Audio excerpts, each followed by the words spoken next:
and welcome back to the Let's Play of Megaman Collection. This is Legacy Collection Part 3, and it means Megaman 3. There's only 2 robot masters left, and we will start by fighting the Hard Man. Yeah, he's real hard man. He's from London, you know. He kicks ass. Although, even though he himself is quite hard man, this level is more like some sort of a canyon or mine. Yeah, some sort of dirt level. And these drop things, which whatever shells, which spawn more bees. But you can, of course, scroll them out of screen and you can destroy them that way. Much less effort. And those green dollop things or whatever in the ground shoot dangerous stuff. And Sniper Joe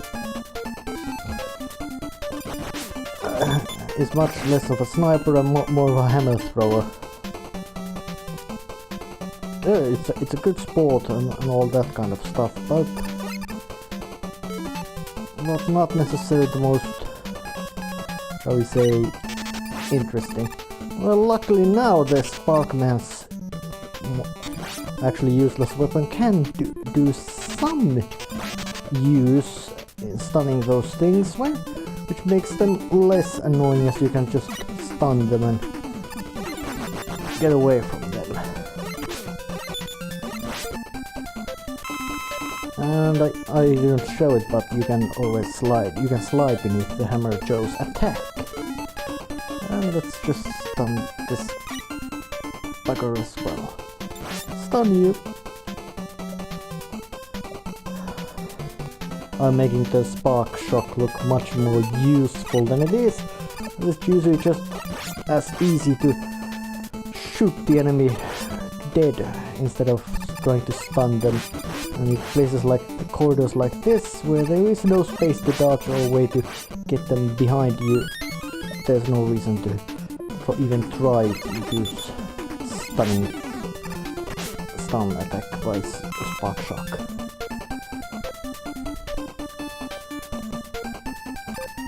And a couple of more elements of this level recalibrated, and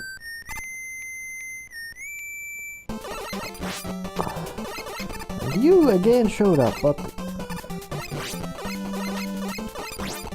but now he's in a bit more difficult state as there is much less even ground, making him jump around much more, this mystery assailant.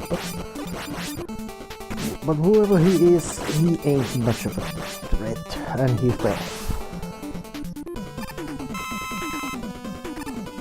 And some 1-up energy and this big jumpy thing, which luckily takes only 6 hits to destroy, although he's vulnerable only there, makes it quite simple to survive.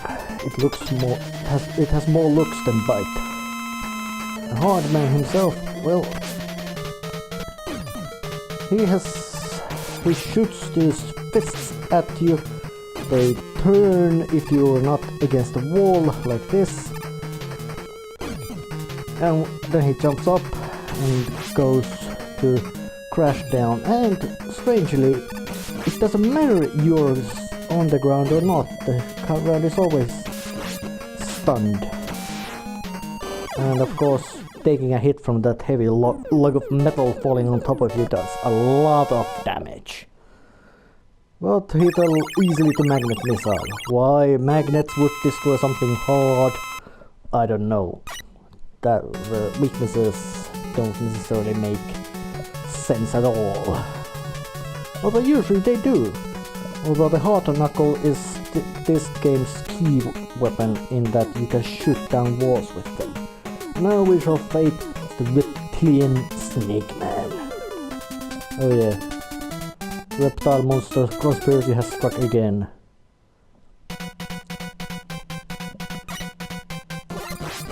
And a nice greed level. Actually good music again. this level might be the second best, or better say it has among the better musics of this game, which is good, nice, actually very nice thing. Level wise this doesn't have any special gimmicks or anything, just walk around, jump, shoot, face these few mid-boss snake monstrosities which spew up flames and have undulating bodies.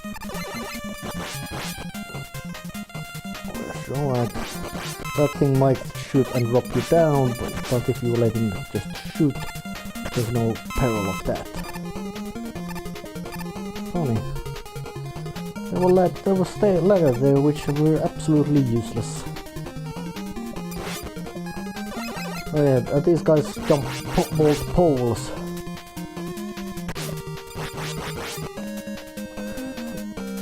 But there's nothing really remarkable about them. Oh, hello Joe. Sorry, you missed ya. You missed again. You're real sucky, you know. Maybe you should... I don't know where you wasted your shield, alright, but you ain't so tough. You've never been so tough. Oh yeah, these surprise boxes can give you something useful, or better say they always give something useful, but the fact that do you need it at that particular moment is completely other story, and usually it may, and as an added annoyance, they don't come back. Which means if you got something useless like a small energy pellet or small weapon energy pellet, sorry, no can get better. Which can be very annoying, but if you get something long-term useful like 1-up or E-tank, it's a real nice thing. And a bit of a Metal Man-esque jump, a bit long way, you can jump this over, but why bother when you have the rush coil to use it? Of course I could have used the rush jet to just fly it over, but there would have been no point in doing that. And now the Snake Man's level is interesting in that we actually go up to the sky. Not just wander around with snakes, we just go up the sky. And these cloud things, well, they're useful, but there's a bit of a peril, as in they might shove you off the platform that you're on, so it's advisable to just jump when you're near it. And luckily the ground roof doesn't kill you. Although those things may, not directly by damage, but by indirectly shoving you off the long abyss. Gross. Damn. But luckily they can be destroyed easily. And Snake Man himself is weak to needles. He'll be nailed to the ground fast. And he shows that he's quite a big guy. And he does all what he does is pattern.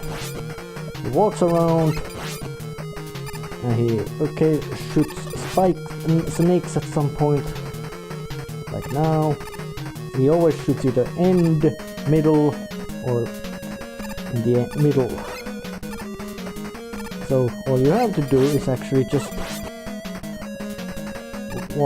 jump up him when he is moving around and avoid his snakes, as he does all the same pattern over and over and over again.